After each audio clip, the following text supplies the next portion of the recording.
कुछ महीने पहले ही मुझे विप्लव वीरुडु अल्लूरू सीताराम राजू जी की 125वीं जन्म जयंती के कार्यक्रम में आप सबके बीच आने का सौभाग्य मिला था। आज एक बार फिर मैं एक ऐसे अवसर पर आंध्र की धरती पर आया हूं जो आंध्र प्रदेश और विशाखापट्टनम के लिए बहुत बड़ा दिन है। विशाखापट्टनम भारत का एक विशेष पट्टनम है। ये शहर बहुत खास है। यहां हमेशा से व्यापार की समृद्ध परंपरा रही है। विशाखापट्टनम प्राचीन भारत का एक महत्वपूर्ण पोर्ट था। हजारों वर्ष पहले भी इस पोर्ट के जरिए पश्चिमी एशिया और रोम तक व्यापार होता था और आज भी विशाखापट्टनम भारत के व्यापार का केंद्र बिंदु बना हुआ है। 10,000 करोड़ रुपए से अधिक के प्रोजेक्ट का लोकार्पण और शिलान्यास आंध्र प्रदेश और विशाखापट्टनम की आकांक्षाओं को पूरा करने का एक माध्यम बनेगी। ये योजनाएं इंफ्रास्ट्रक्चर से लेकर ईज ऑफ लिविंग और आत्मनिर्भर भारत तक कई नए आयाम खोलेगी, विकास को नई ऊंचाई पर ले जाएगी। मैं इसके लिए आंध्र प्रदेश के सभी निवासियों को हृदय से बहुत बहुत बधाई देता हूं। मैं इस अवसर पर हमारे देश के पूर्व उपराष्ट्रपति श्री वेंकैया नायडू गारू का भी और श्री हरिबाबू का भी धन्यवाद करना चाहता हूं। वो जब भी मिलते हैं तो आंध्र के विकास के बारे में हमारी काफी बातें होती हैं। आंध्र के लिए उनका प्यार और समर्पण अतुलनीय है। साथियों, आंध्र प्रदेश के लोगों की एक बहुत खास बात होती है कि वो स्वभाव से बहुत स्नेही और उद्यमी होते हैं। आज तकरीबन दुनिया के हर कोने में, हर काम में आंध्र प्रदेश के लोग अपनी प्रतिभा का प्रदर्शन कर रहे हैं। एजुकेशन की हो या एंटरप्राइज की, टेक्नोलॉजी की हो या मेडिकल प्रोफेशन की, हर क्षेत्र में आंध्र प्रदेश के लोगों ने अपनी विशिष्ट पहचान बनाई है। ये पहचान सिर्फ प्रोफेशनल क्वालिटी की वजह से ही नहीं बनी, बल्कि ये उनके मिलनसार व्यवहार की वजह से बनी है। आंध्र प्रदेश के लोगों का खुश मिजाज और जिंदादिल व्यक्तित्व हर किसी को उनका मुरीद बना देता है। तेलुगु भाषी लोग हमेशा बेहतर की तलाश में रहते हैं और हमेशा बेहतर करने की कोशिश करते रहते हैं। मुझे खुशी है कि आज यहां जिन विकास परियोजनाओं का शिलान्यास और लोकार्पण हुआ है, वो भी आंध्र प्रदेश में प्रगति की गति को और बेहतर करेगी। साथियों, आजादी के अमृत काल में देश विकसित भारत के लक्ष्य को लेकर विकास के रास्ते पर तेजी से आगे बढ़ रहा है। विकास की ये यात्रा बहुआयामी है। इसमें सामान्य मानवीय के जीवन से जुड़ी जरूरतों की चिंता भी शामिल है। इसमें सबसे बेहतर आधुनिक इंफ्रास्ट्रक्चर का निर्माण भी शामिल है। आज के इस कार्यक्रम में भी इंफ्रास्ट्रक्चर पर हमारे विजन की झलक भी साफ दिख रही है। हमारा विजन है समावेशी विकास का, इंक्लूसिव ग्रोथ का। इंफ्रास्ट्रक्चर को लेकर हम कभी ऐसे सवालों में नहीं उलझे कि हमें रेलवे का विकास करना है या सड़क परिवहन का। हम कभी इसे लेकर दुविधा में नहीं फंसे कि हमें पोर्ट पर ध्यान देना है कि हाईवे पर। इंफ्रास्ट्रक्चर के इस आइसोलेटेड व्यू से देश को भारी नुकसान उठाना पड़ा।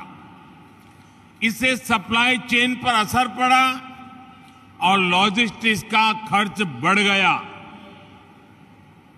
साथियों, सप्लाई चेन और लॉजिस्टिक्स मल्टी मॉडल कनेक्टिविटी पर निर्भर करते हैं। इसलिए हमने इंफ्रास्ट्रक्चर के विकास को लेकर के नई अप्रोच अपनाई। हमने विकास के इंटीग्रेटेड व्यू को महत्व दिया। आज जिस इकोनॉमिक कॉरिडोर की नींव रखी गई है उसमें 6 लेन वाली सड़क का प्रावधान है। पोर्ट तक पहुंचने के लिए एक अलग सड़क भी बनाई जाएगी। एक तरफ हम विशाखापट्टनम रेलवे स्टेशन को संवार रहे हैं तो दूसरी तरफ फिशिंग हार्बर को अत्याधुनिक बना रहे हैं। साथियों, इंफ्रास्ट्रक्चर का ये इंटीग्रेटेड व्यू पीएम गति शक्ति नेशनल मास्टर प्लान की वजह से संभव हुआ है। गति शक्ति प्लान से न सिर्फ इंफ्रास्ट्रक्चर निर्माण की रफ्तार तेज हुई है, बल्कि इससे परियोजनाओं पर लगने वाला खर्च भी कम हुआ है। मल्टी मॉडल ट्रांसपोर्ट सिस्टम ही हर शहर का भविष्य है और विशाखापट्टनम ने इस दिशा में कदम बढ़ा दिया है। आंध्र के लोगों को लंबे समय से इंतजार था और आज जब ये इंतजार पूरा हो रहा है तो आंध्र प्रदेश और इसके तटीय क्षेत्र एक नई रफ्तार के साथ विकास की इस दौड़ में आगे बढ़ेंगे। साथियों, आज पूरी दुनिया संघर्ष के नए दौर से गुजर रही है। कुछ देशों में जरूरी सामानों की किल्लत है तो कुछ देश ऊर्जा संकट से जूझ रहे हैं। तकरीबन हर देश अपनी गिरती अर्थव्यवस्था को लेकर परेशान है, लेकिन इन सब के बीच भारत कई क्षेत्रों में बुलंदियां छू रहा है। भारत विकास की नई गाथा लिख रहा है और इसे सिर्फ आप ही महसूस नहीं कर रहे हैं, बल्कि दुनिया भी बड़े गौर से आपकी तरफ देख रही है। आप देख रहे होंगे कि कैसे एक्सपर्ट और बुद्धिजीवी भारत की प्रशंसा कर रहे हैं। आज भारत पूरी दुनिया की उम्मीदों का केंद्र बिंदु बन गया है। ऐसा इसलिए संभव हुआ है क्योंकि आज भारत अपने नागरिकों की आशाओं, आवश्यकताओं को सर्वोपरि रखते हुए काम कर रहा है। हमारी हर पॉलिसी, हर फैसला सामान्य मानवी के जीवन को बेहतर बनाने के लिए है। आज एक तरफ PLI scheme, GST, IBC, national infrastructure pipeline, गति शक्ति जैसी पॉलिसी की वजह से भारत में निवेश बढ़ रहा है, तो दूसरी तरफ गरीबों के कल्याण के लिए चलाई जा रही योजनाओं का लगातार विस्तार हो रहा है। विकास की इस यात्रा में आज देश के वो इलाके भी शामिल हैं जो पहले हाशिए पर होते थे। सबसे पिछड़े जिलों में भी एस्पिरेशनल डिस्ट्रिक्ट प्रोग्राम के जरिए विकास से जुड़ी योजनाएं चलाई जा रही है। देश के करोड़ों गरीबों को पिछले 2.5 साल से मुफ्त अनाज दिया जा रहा है। पिछले 3.5 साल से पीएम किसान योजना के जरिए किसान के खाते में हर वर्ष सीधे 6,000 रुपये पहुंच रहे हैं। इसी तरह सनराइज सेक्टर से जुड़ी हमारी पॉलिसी की वजह से युवाओं के लिए नए अवसर बन रहे हैं। ड्रोन से लेकर गेमिंग तक, स्पेस से लेकर स्टार्टअप तक हर क्षेत्र को हमारी पॉलिसी की वजह से आगे बढ़ने का मौका मिल रहा है।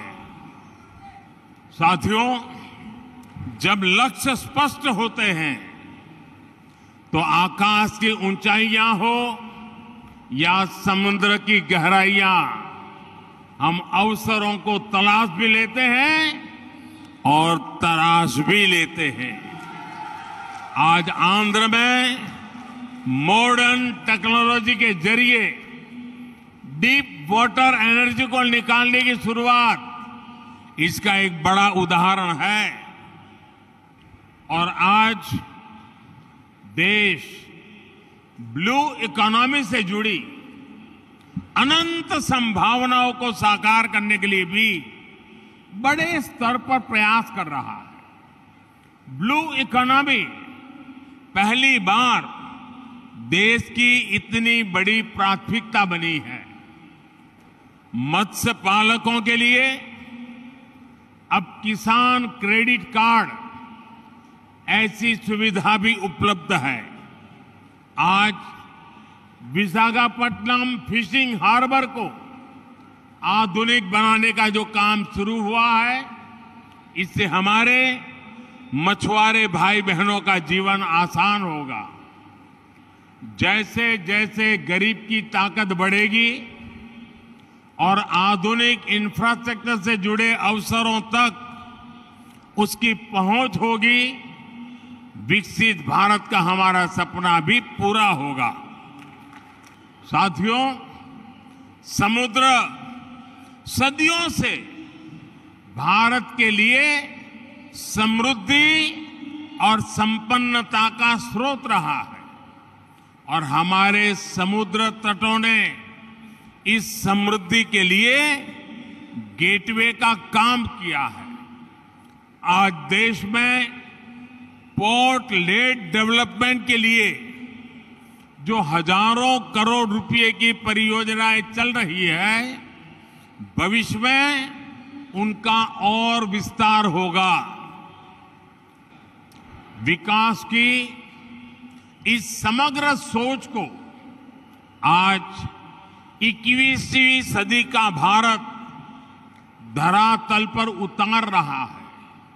मुझे विश्वास है आंध्र प्रदेश देश के विकास के इस अभियान में इसी तरह बड़ी भूमिका निभाता रहेगा। इसी संकल्प के साथ आप सभी का एक बार फिर बहुत बहुत धन्यवाद। मेरे साथ दोनों हाथ ऊपर करके पूरी ताकत से बोलिए, भारत माता की जय। भारत माता की जय। भारत माता की जय। बहुत बहुत धन्यवाद।